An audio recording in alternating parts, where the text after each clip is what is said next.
So the World Economic Forum's meeting over there in Davos, Switzerland. They've taken over the little ski town over there, and all the jets have flown in, and their carbon footprints are pretty large, but us little peons, they want us to drive little electric vehicles and charge them on either a solar panel or a wind farm, and eat the bugs. Oh, this new Argentinian president, he kind of follows in the footsteps of Mises and Rothbard and Hayek, Austrian economics. He went in and gave a speech to the World Economic Forum. Now this thing's about 22 to 25 minutes long. Probably one of the best speeches I've ever heard a leader of a country give. And it's how socialism destroys societies, makes us poor. And neo-Marxists have managed to co-opt the common sense of the Western world. They achieved this through the appropriation of the media, culture, universities, and yes, even international organizations. The final case is very serious, as it involves institutions with huge influence on the political and economic decisions of the countries in these multilateral organizations. Fortunately, more of us dare to raise our voices as we see that if we don't confront these ideas head-on, the only possible destiny is more state, more regulation, more socialism, more poverty, less freedom, and consequently, a worse quality of life. Unfortunately, the West has already started down this path. To many, it may sound ridiculous to suggest that the West has embraced socialism, but this view is only ridiculous if one limits themselves to the traditional economic definition of socialism, which states that it is an economic system where the state owns the means of production. In my opinion, this definition needs to be updated to reflect the current circumstances from my perspective. Today, states don't need to control means of production to control every aspect of individuals' lives. With tools such as monetary issuance, debt, subsidies, interest rate control, price controls, and regulations to correct alleged market failures, they can control the destinies of millions of human beings. This is how we have reached the point where, with different names or forms, good parts of the politically accepted offers in most Western countries are generally collectivist variants. Whether they openly declare themselves as communists, fascists, Nazis, socialists, social democrats, national socialists, Christian Democrats, Keynesians, neo-Keynesians, progressives, populists, nationalists, or globalists. In the end, there are no substantive differences. Everyone argues that the state should control all aspects of individuals' lives. All define a model contrary to the one that led humanity to the most spectacular progress in its history. We are here today to extend an invitation to the other Western countries to resume the path towards prosperity. Economic freedom, limited government, and unrestricted respect for private property are vital for economic growth. The impoverishment that collectivism produces is not a fantasy, nor is it fatalism. It is a reality that Argentinians have known very well for at least 100 years. Because we have already experienced it, we have already gone through this. Because as I said before, since we decided to abandon the model of freedom that had made us rich, we are trapped in a downward spiral where we are getting poorer every day. If measures are adopted that hinder the free functioning of markets, free competition, free price systems, if trade is hindered, if private property is attacked, the only possible destination is poverty. Don't be intimidated by the political caste or the parasites who live off the state. Don't yield to a political class that only wants to prolong its power and preserve its privileges. You are social benefactors. You are heroes. You are the creators of the most extraordinary era of prosperity we have ever experienced. Don't let anyone say ambition is immoral. If you earn money, it's because you provide a superior product, better price, contributing to well-being. Do not yield to the advance of the state. The state is not the solution. The state is the problem itself. You are the true protagonists of this story, and know that from today, you have Argentina as an unconditional ally. Thank you very much, and long life freedom, damn it. And interesting enough, anybody who's paying attention here in America, we're damn socialists. And look at the $34 trillion worth of debt. Look at the militarism. Look at the welfare and all these entitlement programs. And government orders everything. Manipulates markets. Picks winners and losers. We are socialists. We're not libertarians. Liberty. We're not that. We're anything but that. All that's a fantasy. You know, when you put your hand over your heart and you pledge allegiance to this thing, what are you pledging allegiance to? A socialist / fascist corporate entity called the state? Or is it about freedom and liberty? Milei's speech is important. That old Klaus Schwab right here. Oh, don't you mess with them. The libertarians want to tear down the system, y'all. You have this anti-system movement.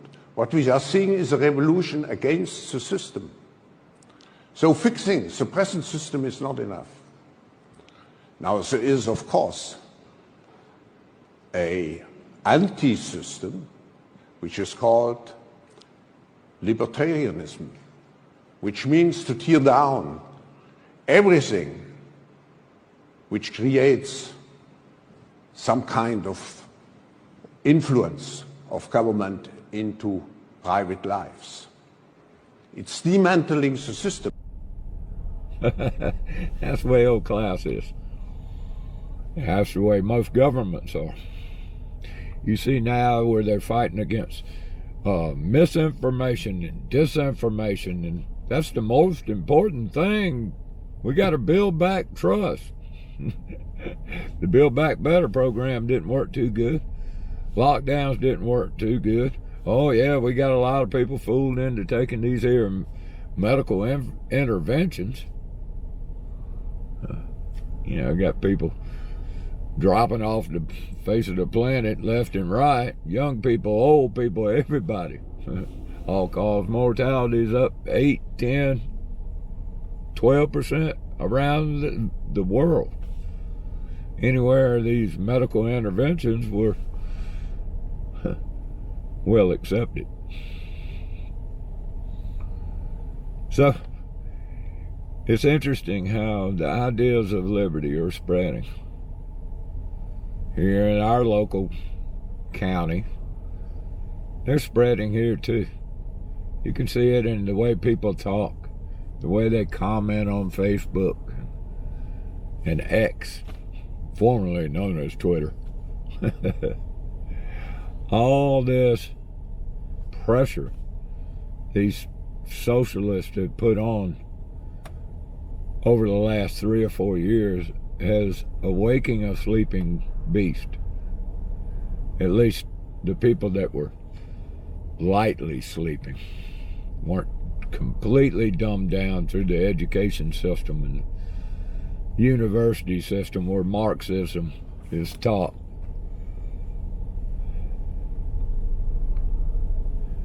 What's going to happen? We see we see the clown show coming. There was a lot of people talking about Vivek, what is his name? Vivek Ramaswamy. Yeah. Turns out this boy, he was involved with the medical intervention, and he's run many a scam. David Martin tells you that right here. All of this fight about who was going to win the horse race to get to the vaccine was happening a year, 2 years before the pandemic. So we didn't even have to guess who the winner was going to be. We knew that Moderna and BioNTech were the inside runners. We knew they were going to get the contracts from what ultimately became Operation Warp Speed. These were things that were foregone conclusions, and you knew who the people were because they were already fighting over who was going to win. So they lied to Congress about the patents that the CDC, NIH, and its funded entities had. They lied to Congress about whether they had a relationship with Acuitas and Arbutus, which conveniently are Canadian firms, which made nothing but copious profits on the back of, I don't know, a thing that accidentally came into being. And by the way, we have a presidential candidate, Vivek, right now, is the guy who funded Arbutus and Acuitas. So we have a Republican candidate for president who is using for his campaign money he made on his not so publicly disclosed interests in every shot that was delivered. I wonder how that would play if, I don't know, somebody at a town hall would ask an inconvenient question like, hey, Vivek, tell us about the money you made on the back of Arbutus and Acuitas Pharmaceuticals. Why don't we actually have that conversation?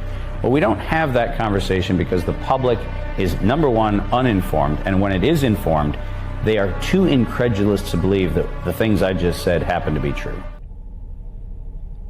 So Vivek Pastrami, Ramaswamy, whatever, he's a bullshitter. Just like Trump. Just like Sleepy Joe used to be. Sleepy Joe can't even remember where he's at anymore.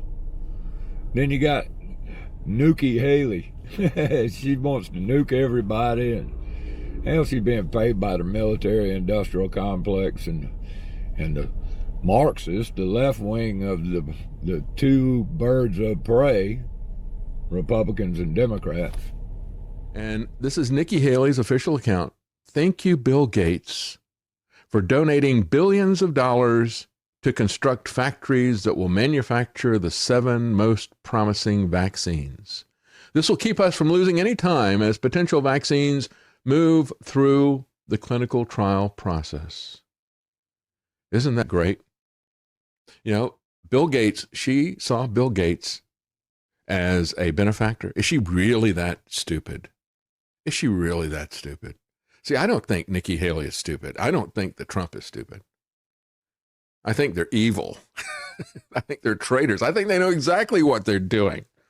Yeah, thank you for giving billions of dollars and expecting nothing at all out of it. Does she not know about the ID 2020, or which I've got to know your name, she says?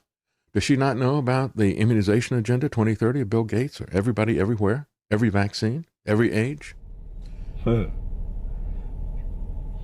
But liberty, real liberty, has nothing to do with the state. Real liberty is the antithesis of the state. The state offers you safety and security at a cost. Cost of your freedom, your liberty, and that of your kids. Real freedom is not dangerous as such, as long as you know what real liberty is, real freedom is, and a society that understands what it is and is ready to defend it against all enemies, foreign and domestic. So if you're going to leave something to your children, leave freedom. It's about time we stand up and take on the hard knocks. Take on this system. And yes, tear down this system. Freedom is more important than safety and security.